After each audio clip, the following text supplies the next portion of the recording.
Olá, tudo bem? Eu me chamo Tainara, sou aluna do sétimo período de agronomia da Faculdade Evangélica de Goianésia. E este foi um trabalho que eu fiz para a disciplina de fitopatologia aplicada, que é ministrada pela professora Anderly Rios, e vou falar um pouquinho sobre as principais doenças da seringueira, começando com uma breve introdução. A borracha ganhou um papel muito importante na economia a partir da exploração de seringais nativos em 1841. E de 1880 a 1910, o Brasil foi o segundo maior país em produção. Mas com a expansão da Ásia em 1912, quando elas começaram a produzir seringueira em larga escala, o Brasil perdeu seu lugar por não conseguir competir com os preços de lá. Com o início da indústria automobilística, aumentou bastante a demanda de borracha. Então, em 1950, o Brasil passou a ser um importador. Atualmente, o Brasil produz 180 mil toneladas de borracha, produzindo apenas 1% do total mundial. A seringueira, ela é uma planta monóica, ou seja, ela apresenta as flores masculinas e femininas na mesma planta, só que separadas. Seu nome científico é Hevea brasiliensis, e ela é uma planta de porte alto. Ela tem de 20 a 30 metros de altura. Ela produz em seu como um leite que, quando entra em contato com ar, ele coagula e vira o látex, a matéria-prima da borracha. No Brasil, as pesquisas são a maior parte sobre o mal das folhas, mas a primeira doença que se teve conhecimento foi a crosta negra, que foi descoberta em 1899 na Amazônia. O mal das folhas, ele também é chamado de queima das folhas. Essa doença é causada pelo fungo Paracercospora ollei e é a doença mais séria do cultivo aqui na América do Sul e na América Central. Ele é um fungo, um patógeno, né, de rápida disseminação. Ele é capaz de causar muitos danos e seu controle é muito difícil. Um principal dano que ele causa é a queda prematura das folhas.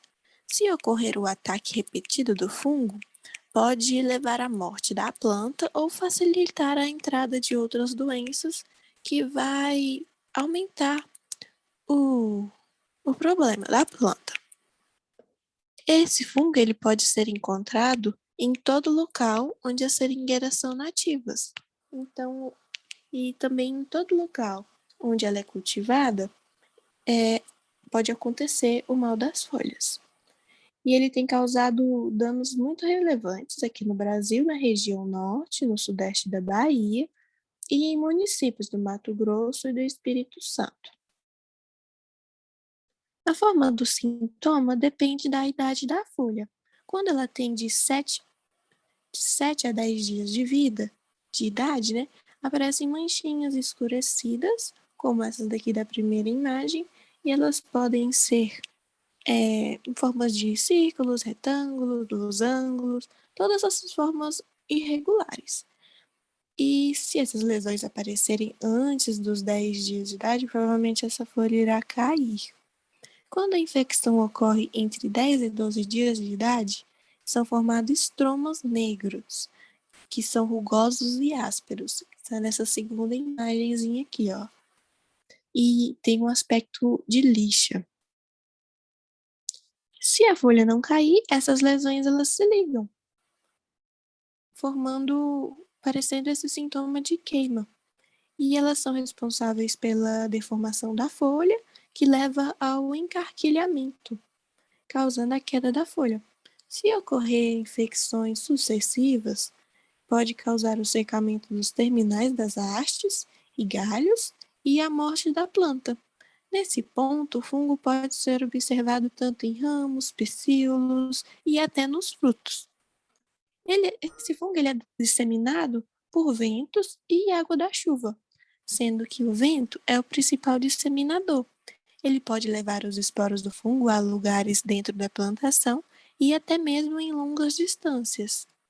E as temperaturas de 20 a 28 graus Celsius são as ideais, junto com a umidade do ar superior a 90% por 10 horas seguidas. Temos alguns métodos de controle, como a utilização de clones resistentes, que é uma medida muito eficiente. Temos também a enxertia da copa, onde acontece o enxerto de um clone resistente em um clone não resistente. E isso ocorre porque o clone resistente ele não é muito produtivo. Então, eles vêm e colocam esse clone resistente em um clone que não é resistente, mas que seja produtivo. E tem também o químico, né? Um dos métodos eficientes, porém de difícil aplicação. Temos também o biológico, que em condições controladas, alguns pesquisadores conseguiram inocular fungos micorrízicos que aumentaram a resistência da planta. E além disso, esses fungos micorrízicos estimularam o crescimento das plantas. Temos também áreas de escape, e onde as condições são desfavoráveis para a doença, como o estado de São Paulo, Minas Gerais, Espírito Santo, Rio de Janeiro, Mato Grosso do Sul e Goiás. O fungo Phytophthora, ele é causador dessas duas doenças, da requeima e da queda anormal das folhas, que é um dos principais problemas fitossanitários da cultura da seringueira no mundo. Ele ataca toda a parte aérea da planta, causa a queima das hastes, folíolos e novos pecíolos. Também causa também a queda prematura de folhas e a podridão dos frutos e dos caules. Essas doenças, elas se caracterizam pela queima de brotações novas. E além dessas duas que eu falei, esse fungo também é responsável por outras doenças, como o cranco do tronco, o cranco estriado e a podridão dos frutos. A requeima ela ocorre apenas no Brasil e ela tem o maior impacto na região do sudeste baiano, mas ela também ocorre na região amazônica. A queda normal ela ocorre em todos os países produtores de seringueira. No Brasil, é mais frequente nos estados da Bahia. Os sintomas da requeima podem ocorrer em viveiros, jardins coloniais e em plantas adultas. E os sintomas são a murcha, em seguida a queima das hastes, dos folíolos novos e das inflorescências. E também o aparecimento de lesões de aparência aquosa nas folhas de até 14 dias de idade. Essas lesões se expandem e se ligam. Posteriormente, essas folhas perdem a rigidez, murcham e secam, ficando enegrecidas e encarquilhadas. E os sintomas da queda normal das folhas ocorre apenas em plantas adultas, que é o aparecimento de lesões escuras com exudação de látex nos pecíolos. E eles caem junto com as folhas com as folhas ainda verdes. E enquanto o mal das folhas derruba os folíolos, essa doença derruba as folhas maduras. Bom, os métodos de controle temos também o uso de clones resistentes, né?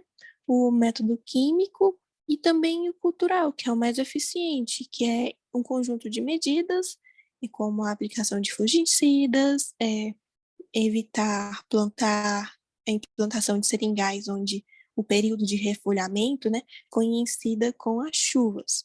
Evitar também a implantação em locais muito úmidos, e fazer a retirada de ramos e galhos infectados.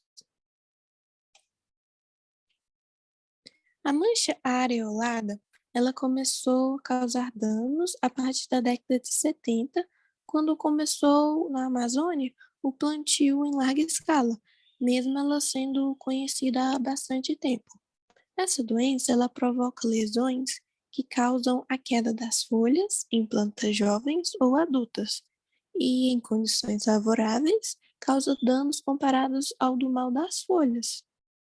No Brasil, ela causa muito prejuízo nos estados do Acre, Amazonas, Mato Grosso, Pará e Rondônia. Os folíolos da planta, eles são suscetíveis até os 12, 15 dias de idade ao fungo. E as lesões no começo são aquosas e apresentam exudação de látex na parte de baixo dos folíolos. E esse látex sofre oxidação, que formam esses pontinhos negros aqui, ó, de aparência oleosa. E após os 3 dias, a lesão fica seca, com uma coloração castanha e com um círculo em volta das lesões amarelados. E o método de controle, né, são os fungicidas, que por enquanto é a única medida, mas eles não são muito eficientes. A antracnose, ela é uma doença fúngica muito comum que teve o primeiro surto em 1987. E o agente causal na seringueira é o fungo Coletrotritium gleosporioides, que afeta as folhas jovens, ponteiros e ramos. Em adultos, atacam também o painel da sangria.